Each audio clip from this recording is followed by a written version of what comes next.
بسم الله الرحمن الرحيم.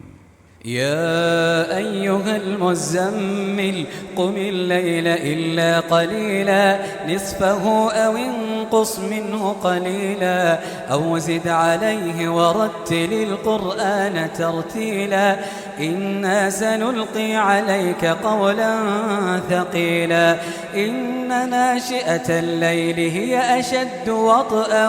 وأقوم قيلا إن لك في النهار سبحا طويلا واذكر اسم ربك وتبتل إليه تبتيلا رب المشرق والمغرب لا إله إلا هو فاتخذه وكيلا واصبر على ما يقولون واهجرهم هجرا جميلا وذرني والمكذبين أولي النعمة ومهلهم قليلا إن لدينا أنكالا وجحيما وطعاما ذا غصة وعذابا أليما يوم ترجف الأرض والجبال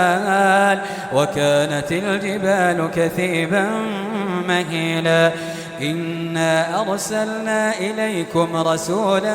شاهدا عليكم كما أرسلنا إلى فرعون رسولا فعصى فرعون الرسول فأخذناه أخذا وبيلا فكيف تتقون إن كفرتم يوما يجعل الولدان شيبا السماء منفطر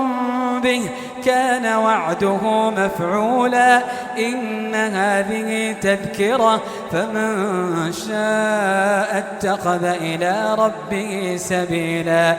إن ربك يعلم أنك تقوم أدنى من ثلثي الليل ونصفه وثلثه وطائفة من الذين معك والله يقدر الليل والنهار علم أن لن تحصوه فتاب عليكم فاقرؤوا ما تيسر من القرآن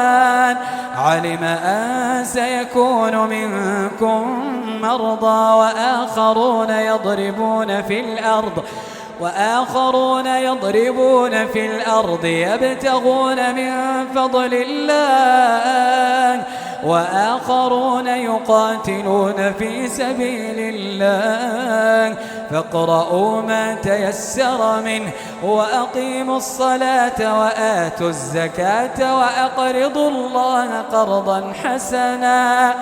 وما تقدموا لأنفسكم من خير تجدوه عند الله وما تقدموا لأنفسكم من خير تجدوه عند الله هو خيرا وأعظم أجرا واستغفروا الله إن الله غفور رحيم.